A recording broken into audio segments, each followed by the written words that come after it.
Good morning, everybody. It's Charlie, and welcome back to another live stream on the Chatting Leeds YouTube channel. Hope everyone is having a great start to their Easter Monday.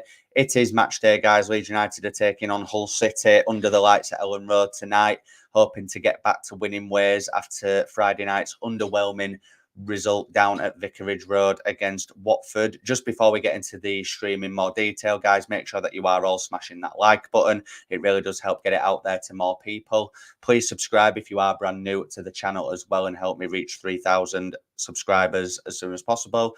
Hit the notification bell, and of course get all your thoughts and opinions into the comment section down below, and make sure that you're all checking out the sponsor of the channel as well, Mr. Josh Firth. The Etsy store link and Instagram link for him are in the description for all your football graphic design needs. Make sure you check him out. So yeah, like I said, guys, Leeds taking on Hull tonight in what I believe will be a tough night. I think it'll be a tough night down at Ellen Road. I think the atmosphere will be good. You know, a Yorkshire derby under the lights, I think, you know, adds a little bit of spice, doesn't it? And, you know, as I said, Friday night wasn't the greatest of performances and wasn't the greatest of results. So, you know, hopefully back at home in front of our own fans, we can get, you know, a big result, regardless of what happens in the early kickoff with Leicester of Norwich, regardless of what happens at Portman Road between Ipswich and Southampton. Leeds United just need to go out there this evening and get the job done by any means necessary. The performances are not really important at the minute. I mean, I would like to see a better performance than Friday, but, you know, it's not the main, you know, it isn't the main thing that we want. We want 3 points, and, you know, I do think we'll get the 3 points tonight, but I just think it'll be a hard slog, and there'll probably be moments in the game where it's not enjoyable. But as long as we come out on top in the end, then nobody will care at all, will they? So Mike's in the building. Morning all. Difficult one today. However, I predict a 2-1 Leeds win. Yep, I went with a 2-1 win on my preview last night, which if you haven't already, go and check that out. Jay's in the building as always. Morning, mate. How are we doing? Big game tonight. Fancies to get back to winning ways. Yeah, absolutely. I do as well, mate. And, you know, look, Friday night wasn't great for me for the majority. Yeah, we improved slightly in the second half once, you know, a certain incompetent centre-back was subbed off. But it still wasn't great. You could tell that there were a few tired legs out there, especially the internationals who had played over the international break. You know, the Welsh lads, you know, were okay, but they weren't at their best, in my opinion. You know, they had gone to extra time against Poland and obviously lost the game on penalties. So I'm sure that was, you know, that had taken a toll on them, but, you know, it sounds harsh, but they need to forget about that now, and they need to get their head switched on, you know, for Leeds United action. We have got a job to do. We have a promotion that we're chasing. So, you know, the heads need to be screwed on now, 100%. If we start fast, get an early goal tonight, will be a walk in the park. I wouldn't go that far. I mean, I admire your optimism, Jay. But I do get what you mean. If Leeds can set the pace early doors, set the tone. If we can get a goal within the first 10, 15 minutes, that'd be great.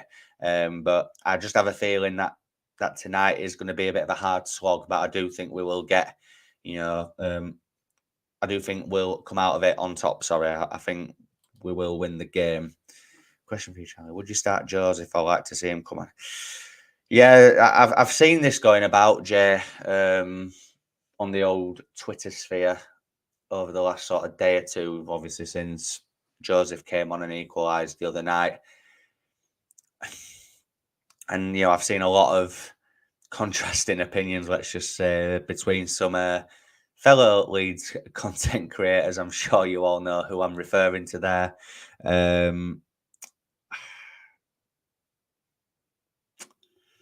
No, I wouldn't. I wouldn't start him just yet. I think, look, Joseph has obviously had great impacts in the team of late. Obviously, I'm thinking the Chelsea Cup game, the Watford game the other night. I thought he was really good against Stoke City that night midweek as well. I know he didn't score, but I thought he came on and tipped it in our favour that night, because Stoke were having a good second half. But I feel like when him and Perot came on that night, they did well.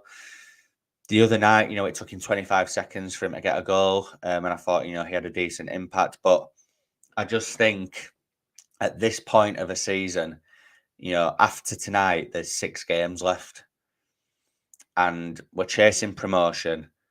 If we were miles off automatics and we were comfortably in the playoffs, yeah, maybe I would give him a run out. But because we really need to try and get as far away from, Ipswich, Southampton and Leicester as quick as possible, I just don't think Farker will pick Joseph. And I don't think I would at this stage either. I think Bamford fits the team better systematically. I think what Bamford can do, Joseph still needs to improve on. But don't get me wrong, I think as an impact sub, I think he'd be brilliant. I would be bringing him on earlier on in games. Like if, I don't know, say Leeds United are comfortable in the game, maybe 2-0 up with, I don't know, 20, 25 minutes left, I would bring Joseph on then. And even if we need him, I would give him a good 15, 20. So it's an interesting one, but at this point of a season, given what's at stake and how many games are left, I wouldn't be starting Mateo Joseph unless there is an injury to Bamford. But even then, I think even if Bamford got injured, I think he'd go with Perot. We have seen that when Bamford's had knocks, he started with Perot. I think he sees Joseph as more of an impact player, which I'm more than happy with. I feel like the impacts that he's had off the bench recently have been good. So, yeah, to answer your question, mate, no, I wouldn't be. Just saying, personally, I think he's more than capable of starting and doing a top job. Confidence is high with him. However, I think I would. Yeah, I think I'm of a similar opinion. I think I'm not saying he's not capable of doing a good job from the start, but I just think at the minute, given the stage we're at in the season and what's at stake, I would be using him more as an impact sub. I would be giving him 15 to 20 minutes at the end of the game to come on and hopefully make an impact. So obviously, there's a few question marks over what the lineup would be tonight. Obviously, Gruev missed the game on Friday. But Farker said he would be assessed to see if he is available for selection for tonight.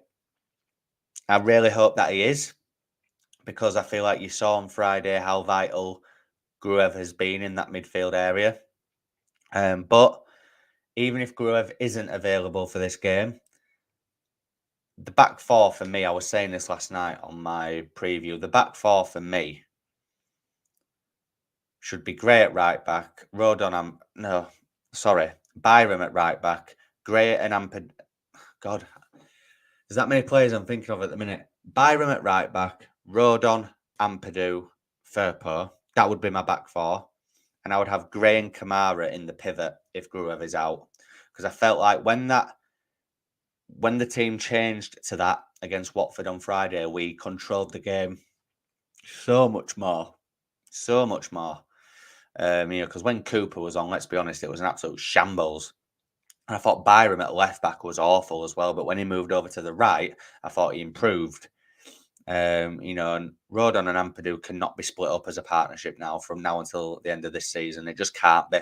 They have to be starting together unless there's an injury of some sort or suspension, anything like that. They have to be starting together, because you just saw how he controlled the game at the back, because Watford barely had a sniff in that second half. And it was down to the changes that were made. And I thought Gray in midfield next to Kamara helped elevate Kamara's game a little bit better as well, because I thought Kamara was quite poor on Friday. I thought he was slow and sluggish getting forward with the ball, whereas Gray just looked so, so cool, calm, composed, willing to attack, get forward, help out the attack. So, I feel like that could be the key to success this evening. However, if Gruev is fit, I would have Gray at right back and Gruev and Kamara in the double pivot. Obviously, Nonto is now out for 3 weeks. So I expect the three in behind Bamford to be the same. I think it'll be James, Rutter, and Somerville. Hopefully, Rutter has got a little bit more fitness under his belt now because he looked like an injured player on Friday. He had an hernia operation during the break and then he's thrown straight in like that. I would have personally rested him on Friday for this game tonight, but I can understand why Farker threw him in there. But, hopefully Rutter can have an improved performance because he looked very sluggish, which is understandable, given that he's not long had an op. But for that reason, he should have been rested on Friday. Obviously, Somerville had a great game on Friday, was probably the only one out of the attack that looked like he wanted to do something and create. Obviously, that.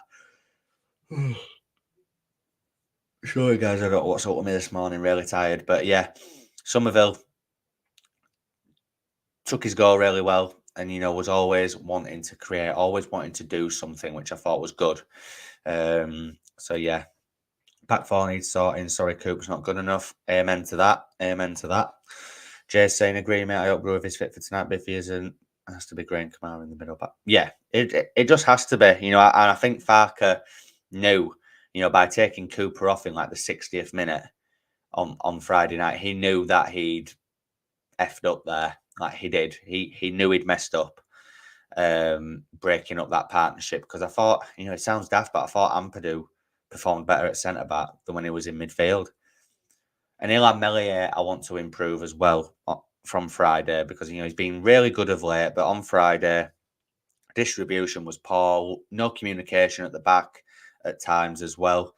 You could see there were times where Byron was shouting at Cooper and Meslier, who I thought were the weak links at the back. So, get back to basics, get back to the back four that's been doing well, if Gruev is fit.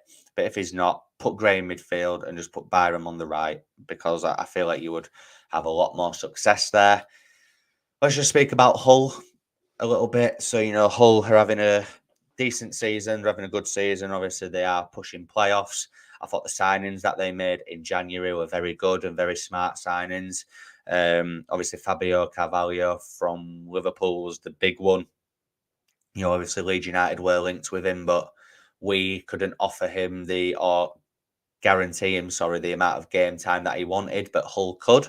And, he's obviously started every single game for them since because, he's become a key factor in how they play. Obviously, Giles at left back as well was another one that Leeds United looked at, but again, Hull could guarantee him that game time. And, obviously, Philogene, who they've had all season, I think has had a good season for them as well. Really good winger in this league.